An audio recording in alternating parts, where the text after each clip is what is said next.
আসসালামু আলাইকুম। আজ আমি আপনাদেরকে প্রেমিক-প্রেমিকার পরিবারকে রাজি করানোর একটা মন্ত্র দিব।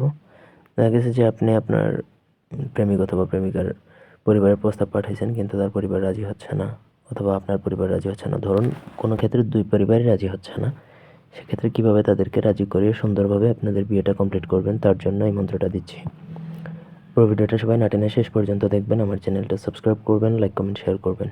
আপনাদের যে কোনো ব্যক্তিগত প্রয়োজন বা যে কোনো ব্যক্তিগত কাজের জন্য স্ক্রিনে দেওয়া নাম্বার আছে, সরাসরি ফোনে, হোয়াটসঅ্যাপে বা ইমোতে যোগাযোগ করে যে কোনো কাজ করাতে পারবেন দেশে বা দেশের বাইরে থেকে।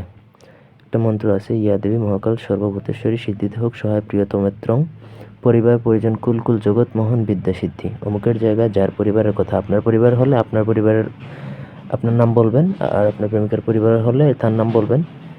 আর আলাদা আলাদা ২ পরিবারের উপর প্রয়োগ করলে ২ পরিবারের জন্য আলাদা ২ বারে প্রয়োগ করবেন। আমি প্রয়োগ বিধিটা বলে দিচ্ছি। এখানে নাম বলতে হবে। পরিবার পরিজন মুহুং ঠং বর্ষমানং হুং ফট সাহা।